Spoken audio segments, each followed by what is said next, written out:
talking, I don't sweat that. If they don't trust me either, I respect that. But she be down the ride, oh, I bet that. Ooh. Good morning, good afternoon, good evening. My name is J.H. How y'all doing, Postal family? Is everybody good? Is everybody cool? Everybody clean? Are you crisp? Are you feeling irie today? Let's talk. Today, we gotta talk, because I got handed something crazy in my live feed last night. You know the ballots for the APWU contract? Well, the zip code on the return envelope is wrong. Take a look for yourself, right there. 120 Broadway, floor 21, 0269-0100. But if you Google that address, the zip should be 10271. So I saw the post on Facebook. People are asking, is this a mistake or is it by design? Let's break it down. Real talk. First off, there is a barcode. So if it runs through the system, the barcode will route it the right way. So boom, you don't want to hear any more, shut the video off. Okay, cool, forget all of that. Let's talk about the embarrassment behind it. A post office is established by zip codes. That's what it is. That's how this whole, that's what the post office is zip codes. How is it that they mail us something and then expect it to mail back where there's a letter, or I'm sorry, a number that is missing, all right? The mail-in ballot for the APWU vote on the tentative contract agreement. People are receiving them right now, and they're noticing that something is off. Some people already mailed it back out without even saying a thing. The zip, what the hell is that? But the Google search says this is what it is. And there's a screenshot with it. You know, good job, printer, laughing my ass off. Somebody, Richard commented that. But here's where things get messy. One number off on a bill. Okay, it's annoying. One number off on your vote for a union contract, that could be a big problem. It is, I mean, it could be, because, come on, man. I had somebody call me out yesterday, and he wrote me a letter behind the scenes and said, hey, what about the rural side? You say you're everything in USPS with JH, but that's my damn stove ringing to say that it reached the temperature. What lie was I telling? The rural carrier wrote me and said, hey, Jay, you say you're everything USPS, but you don't talk about them. And you know, he's right. He's right. I gotta start talking about the rural carriers. And how did I even switch from one thing to the other? See, you gotta stay focused. Damn thing messed me up. But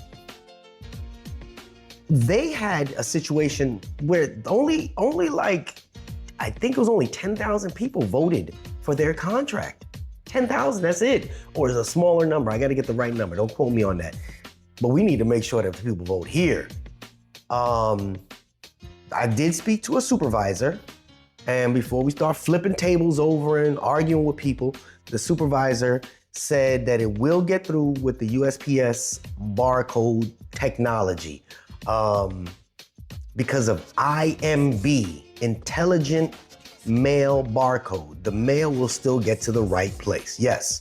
It's supposed to be like a fingerprint. The barcode tells the machines that are at the plants, yes, this goes to 120, Broadway, floor 21, blah, blah, blah. Even if the zip is wrong, but the barcode always wins, typically. But this is a big but, and I don't want speculation because you can see this is what it is. The optics are terrible. Why should we have any wrong numbers on something this important? People are already skeptical about this contract. They're skeptical about the National Association of Letter Carriers contract. And now you're gonna people make like second guess their ballots too? That's trash, come on. They should do better than that. I mean, come on. Now, I'm not gonna say it was the APWU's fault. I'm not gonna say that. but they should be taking a second look, because I believe it came out, if you look at the address, it came from the place that counts the ballots. So maybe they printed it up. I don't know. Is it just a mistake or is it a pattern? I'm not saying it's intentional. I don't have any proof of that, and I'm not gonna sit here and lie to you. But let's talk history. History is always one. You saw my video not too long ago where I showed you my own message to myself, where I said those annoying numbers, 1.3%, 3 years ago. You saw it. So let's talk history. We've seen shady deals and behavior in the unions before. We've seen games played with ballots before. And right now, the contract is semi-controversial, only because I like to throw controversy and stuff. Skilled trade workers don't like it. Maintenance folks don't like it. VMF folks that I've spoken to, they're not too happy as well.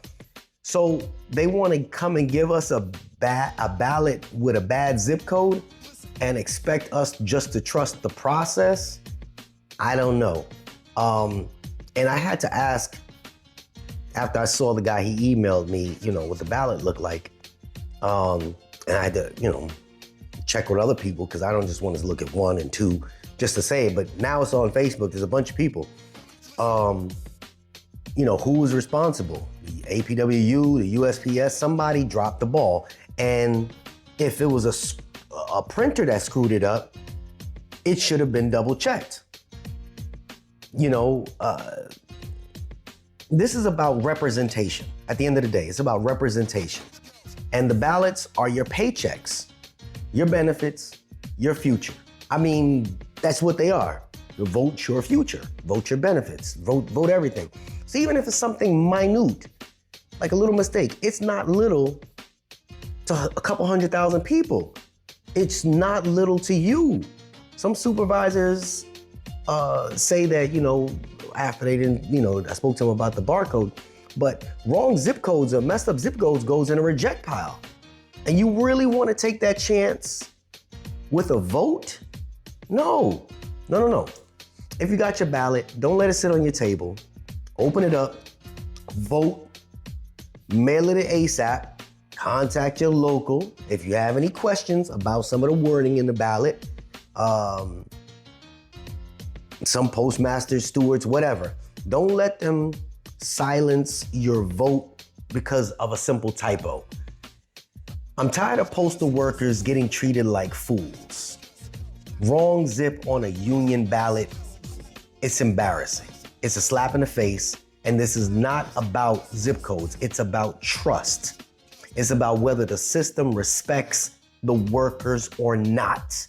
And they tell you right now, the people in power really don't respect us until we force them to respect us. Don't misconstrue those words, but doing the right thing leaves them no other options except to respect us. So what do we do now? Open your ballot, boom, fill it out, boom, mail it in now, spread the video, tell your coworkers, tell your union stewards. Let's make sure they don't get away with anything, by mistake or on purpose. And if you don't trust the leadership, vote accordingly. Somebody left a comment in my live yesterday and said they were at the post office for 8 months. They haven't seen a steward in 8 months. Unacceptable. Unacceptable. We got to figure things out. I did see that Diamondstein was on Valley Labor Report, which means he's reachable. He is reachable. So, towards the end of my video, here's my cry out to you. I know enough people. I got people up top that can reach him, but I want him to reach me. Mr. Diamondstein, I'd love for you to come on and talk and chat with me. I've been a champion for a lot of things that you do and the way you speak. I've also been a critic of yours about some of the things you do and some of the things you say. But I'd like to give you a fair shot to spread your word. That's who I be. I'm gonna antagonize everybody. Good, bad, ugly, or indifferent. That's kind of my thing. This is JH. You need to reach me, Mr. Diamondstein. I'm sure you have the resources to find a way to reach JH. All right, I'm nobody. I'm just somebody that got a voice that represents the voiceless. You see me? All I hear is talk, and I don't sweat that. A lot of people don't trust me either. I respect that.